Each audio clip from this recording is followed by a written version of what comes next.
और जितने विश्वासी आज धार्मिकता में धर्मी गिनवाना चाहते हैं अपने आप को, लिखा वो भी विश्वास के साथ ये काम अपनी जिंदगी में पूरा कर सकते हैं।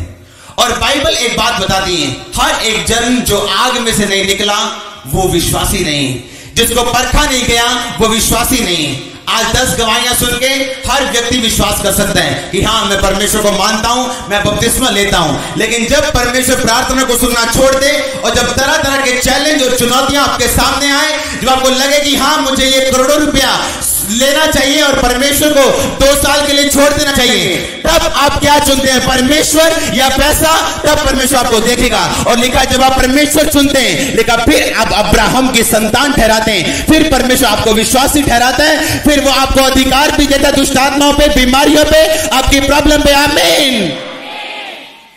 सिर्फ चर्च में आने से आप विश्वासी नहीं, सिर्फ वचन सुनने से और वचन आप बाइबल पढ़ने से आप विश्वासी नहीं है। विश्वासी तब परखा जाता है जब उसकी जिंदगी में बुरे दिन आते हैं, जब परमेश्वर उसको परखता है कि क्या तू सचमुच का विश्वासी है या नहीं।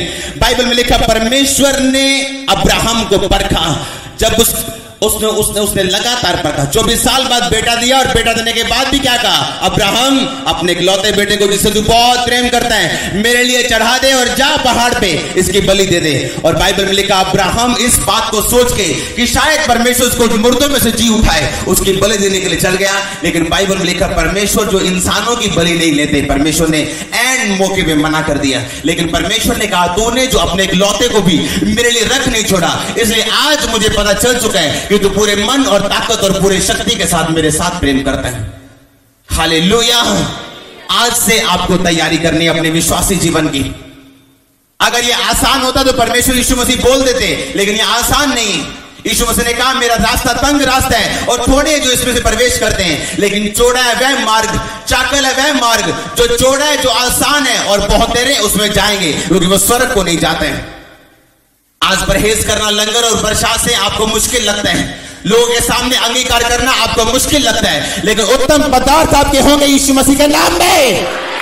मैं आपको बोल रहा हूं फिर से, आप गवाहियों के साथ लदे रहेंगे हमेशा के लिए, आप भरे रहेंगे। आप अपने जीवन में जिस तरफ एंट्री मारेंगे आपको गवाहियां मिलेंगी। क्यों? आप शुरू से तैयारी कर रहे हैं, आप शुरू से तैयारी कर रहे हैं। आप जानते हैं आप कहां जा रहे हैं और आप अब से तैयारी कर रहे हैं। आप जानते हैं आपके पेपर आने वाले हैं, आपके एग्जाम्स आने वाले हैं। आपने फैसला लेना है आप जब ईगल्स को देखते हैं, बाज को देखते हैं, आप जानते हैं जब बारिश आती है सारे पंछी तंग हो जाते हैं। अगर लगातार बारिश हो, अगर सर्दियों में बारिश हो, उनको ठंड लगनी शुरू हो जाती है क्योंकि लगातार बारिश उन पे और उनके बच्चों पे, उनके अंडों पे पड़ती रहती है। लेकिन जो बाज है वो बादलों से ऊपर जाता है और बारिश से ऊपर चला जाता है और वहां उड़ता है जहां धूप है। इसलिए परमेश्वर ने कहा मैं तेरी जवानी को उकाब की नहीं, बाज की नहीं नया कर दूंगा। एक विश्वासी जानता है मुझे किस रीति के साथ बढ़ना है और उड़ना है परमेश्वर में। हालेलुया। वो जानता है कि ये बारिश, ये मुसीबतें मेरा कुछ बिगाड़ नहीं सकती क्योंकि उसकी आंखें हमेशा रहती हैं कि ये सब चीजें एक गवाही के लिए। दाऊद का जंगलों में भटकना एक गवाही के लिए था, उसका गोफन के साथ भेड़ बकरियों को संभालना एक गवाही के लिए था। परमेश्वर उसकी तैयारी कर रहा था कि आने वाले समय में जब मैं उसको ऊंची जगह बिठाऊं तो ये गवाही दे सके कि परमेश्वर ने किस रीति के साथ मुझे ऊंचा किया है। आपके ऊंचे होने के दिन नजदीक है यीशु मसीह के नाम में। कितने मेरी बात को समझ रहे हैं? आज से आपकी तैयारी होनी चाहिए। वो मूर्ख 5 औरतें जिन्होंने अपने साथ तेल नहीं लिया और वो जो सियानी जो समझदार थी अपने साथ तेल लिया और लिखा जब सारी सो गई, जब दूल्हा देर हो गई उसको, जब दूल्हा देरी से पहुंचा, जो मूर्ख थी उनका तेल खत्म हो चुका था। लोग फ्यूचर की तैयारी नहीं करते हैं, भविष्य की तैयारी कभी नहीं करते हैं। आपको तैयारी करनी है आज से। आमीन। क्या परमेश्वर ने यह कहा जिसने मसीह घराने में जन्म लिया वो अब्राहम की संतान है? क्या परमेश्वर ने यह कहा कि जो प्रार्थना कर रहा है 2 घंटे वो अब्राहम की संतान है? इसका मतलब ये नहीं आपको प्रार्थना नहीं करनी है, आपको प्रार्थना करनी है रोज 3 घंटे। लेकिन परमेश्वर ने कहा जो विश्वासी हैं, जो विश्वास करने वाले हैं, वो विश्वास जिस तरह अब्राहम ने विश्वास किया था। अपनी जिंदगी के अच्छे दिनों में आप विश्वास कर सकते हैं परमेश्वर भला है, लेकिन अपनी जिंदगी के बुरे दिनों में क्या आप विश्वास करते हैं परमेश्वर भला है? लिखा जो विश्वास करने वाले हैं वे ही अब्राहम की संतान है और 8 आयत में लिखा, पवित्र शास्त्र ने पहले से ये जानकर कि परमेश्वर अन्य जातियों को विश्वास से धर्मी ठहराएगा, पहले से ही अब्राहम को ये सुसमाचार सुना दिया कि तुझ में सब जातियां आशीष पाएंगी। 9 आयत में लिखा, इसलिए जो विश्वास करने वाले हैं वे विश्वासी अब्राहम के साथ आशीष पाते हैं। सबको आमीन। इसलिए परमेश्वर ने कहा, इसलिए प्रभु यीशु मसीह को जब हम कबूल करते हैं, जब परमेश्वर हमें कबूल करते हैं, तो बाइबल में लिखा परमेश्वर ने अब्राहम के वंश से जन्म लिया ताकि उसकी आशीष, अब्राहम की आशीष अन्य जातियों तक भी पहुंच सके। हालेलुया। आप जानते हैं यहूदी लोग जो थे वो अंग्रेज नहीं, यहूदी लोग जो यहूदी लोग थे वो अंग्रेज नहीं है। अन्य जातियों को वो कुत्ता मानते थे। कितनों को समझ आ रही? अन्य जातियां उनके पास नहीं आती थी, वो अन्य जातियों को अपने पास नहीं आने देते थे।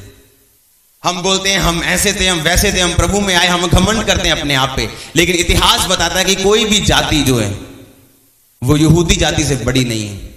लेकिन यीशु मसीह ने आपको और मुझको अपना बेटा और बेटी बनाया है। हमारे लिए प्रिविलेज है, ये मौका है ये। हालेलुया। लेकिन परमेश्वर जानते थे कि अन्य जातियां अब्राहम में आशीष तब पाएंगी जब यीशु मसीह आएंगे और लोग यीशु मसीह पे विश्वास करेंगे। और बाइबल के मुताबिक जब हम परमेश्वर यीशु मसीह पे विश्वास करते हैं, हम उसके बेटे और बेटियां कहलाते हैं। और वो आशीष जो परमेश्वर ने अब्राहम के साथ वायदा किया था हमारी जिंदगियों में काम करना शुरू कर देती है। इसलिए अब्राहम की आशीष मांगने से पहले अपनी जिंदगी में जरूर देखना है, क्या आप अब्राहम की तरह चले या नहीं। दाऊद की आशीष को याद करने से पहले जरूर देखना है, क्या आप दाऊद की तरह वफादार रहे हैं या नहीं। आमीन। अपने पड़ोसी को बोलो, आज से तैयारी करनी है। हालेलुया।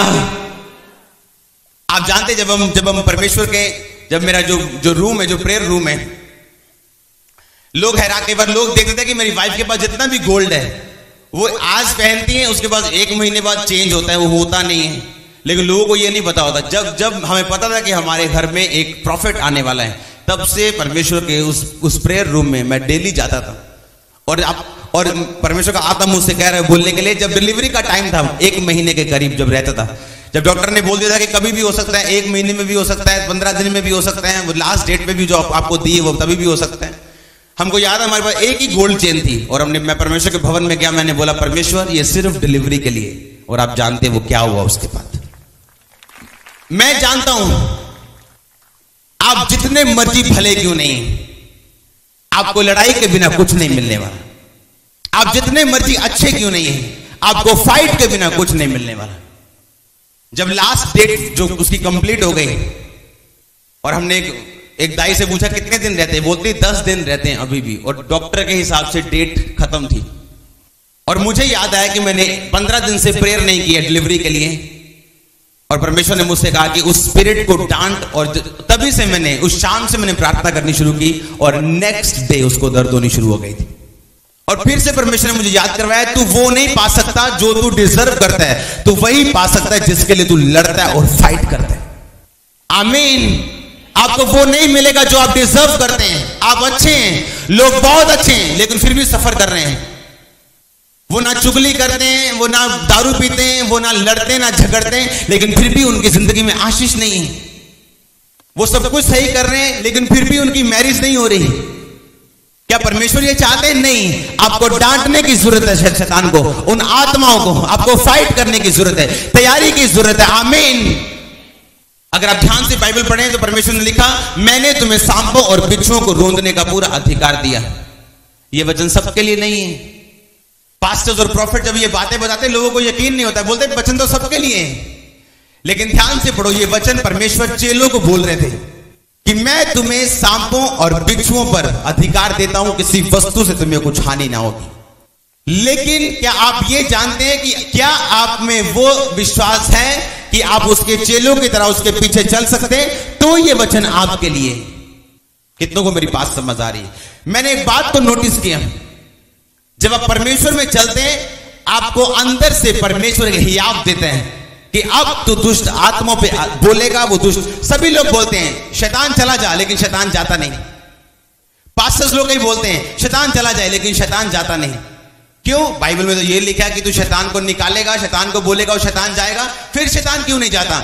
सब कुछ वचन के कॉपी के द्वारा नहीं, आपको रेवलेशन के द्वारा मिलना चाहिए। ये गहरा वचन है, मैं जानता हूं बहुत कम लोग इसे समझेंगे। रेमा